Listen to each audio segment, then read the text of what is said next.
The desert planet of Zythera Prime stretched endlessly under two blazing suns. Red sand dunes shifted like waves across the horizon, and the air shimmered with heat and particulate matter. Lieutenant Evan Cale had been part of the human delegation sent to negotiate peace with the Zytherians, a race of towering, insectoid beings whose civilizations had spanned countless star systems. He had expected negotiation. He had expected danger. What he did not expect was being offered as tribute. A trembling voice from the council chamber announced him. From the human enclave, tribute. Evan Cale. Before he could protest, Zytherian attendants, massive, armored figures with six-limbed forms, escorted him through colossal halls carved into crimson rock.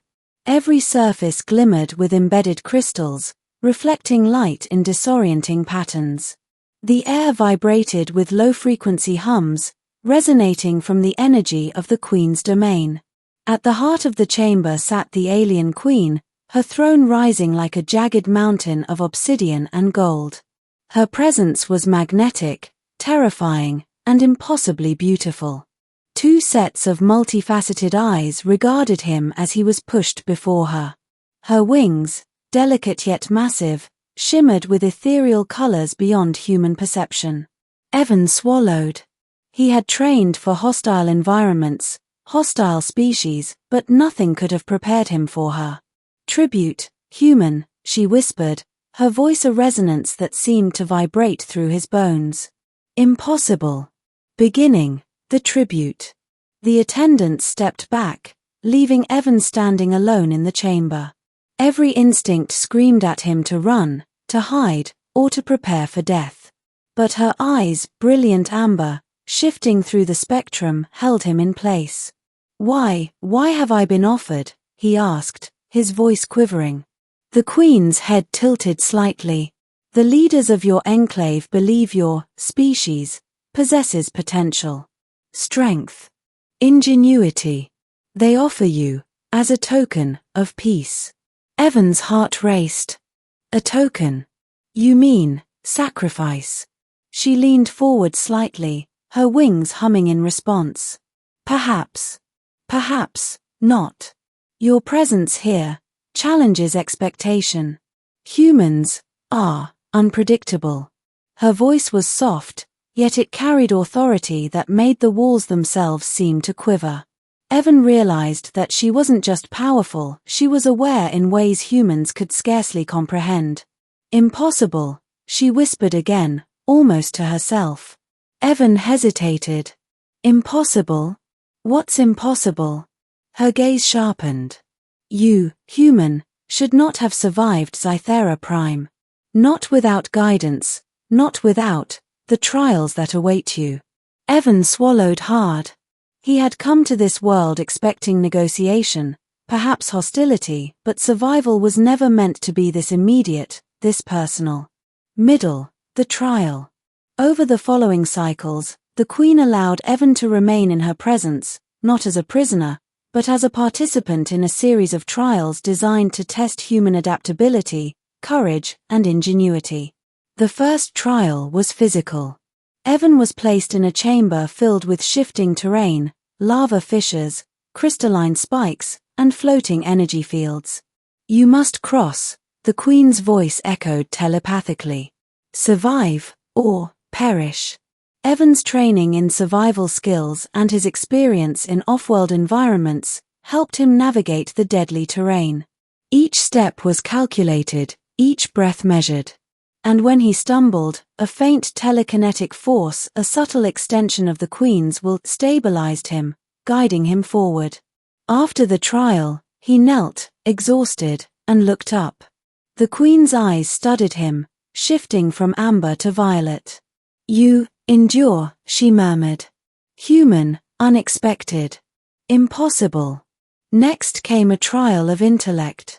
He was presented with a series of alien constructs, machines, puzzles, and holographic simulations designed to test understanding across species. The mechanisms were alien in every sense: logic circuits beyond human comprehension, energy flows that defied physics as he knew it, and cryptic symbols that seemed to shift when unobserved. Evan worked tirelessly, combining his knowledge of human engineering with instinctive reasoning. After countless attempts, he solved the final puzzle, activating a complex sequence of energy conduits that illuminated the chamber with cascading light. The Queen's multifaceted eyes glimmered in admiration. "You think differently. Innovative, resourceful, defiant. Human, improbable, remarkable, impossible." Her whispered approval struck Evan like a shockwave. He realized that each trial was not just to test him, but to gauge the species he represented. Middle continued, the connection. Days passed. Evan began to understand the rhythms of the Queen's mind, subtle patterns in her speech, the shifting colors of her wings as indicators of mood, the quiet intensity behind her gaze. And she began to observe him in return. She allowed him access to the chambers, to the libraries of Zytherian knowledge, and to discussions about interstellar politics. She tested him in subtle ways, ethical dilemmas, moral paradoxes, and decisions that could affect entire worlds. Through it all, they developed a tenuous, unspoken connection. "You are persistent," she said one day, as he corrected a misaligned energy conduit in the throne room. "Humans are tenacious. Your kind should have perished long ago." "I guess survival is part of our nature," Evan replied carefully. "We adapt, we endure." The Queen hovered closer, wings shimmering with soft hues. "Adaptation, yes, survival, yes, but humans, so fragile, yet capable of unexpected resilience. Impossible, yet true." Evan felt a shiver run through him. "And you, what do you see in me?" Her gaze softened ever so slightly, a movement almost imperceptible to any observer. "Potential, courage, curiosity, and, perhaps, understanding, between our species." For the first time, Evan realized that their interaction was more than survival or diplomacy. It was a bridging of worlds, a connection that spanned species, instinct, and expectation. Ending, recognition and release. After weeks of trials, the Queen summoned him to the central chamber. The energy in the room hummed with anticipation. "You have proven remarkable," she said, her voice reverberating telepathically. "Human. Evan Kale, you have endured what no human should. You embody the strength of your species, and the potential for alliance. Impossible, yet realized." Evan bowed. I did what I could. Thank you for the guidance, and for allowing me to survive." The Queen inclined her head. Survival was never merely granted. It was earned. Through your choices, your courage, your defiance. Human, impossible, now reality. With a gesture, the doors of the chamber opened. Light flooded the space, reflecting off the crystals, illuminating his path. He could leave, return to his delegation, and report that the human species had survived Zythera Prime against impossible odds. But before he stepped forward, the Queen whispered again. "Remember, Evan Kale, impossible, does not mean improbable. It means achievable, with will and understanding." Evan turned to her, awestruck. I will remember." Her eyes softened, a gesture of acknowledgement and respect.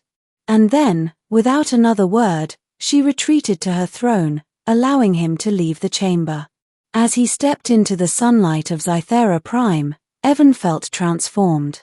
He had not only survived impossible trials, but he had witnessed an intelligence and consciousness beyond anything humanity had known. And in that recognition, he felt the fragile threads of interstellar diplomacy.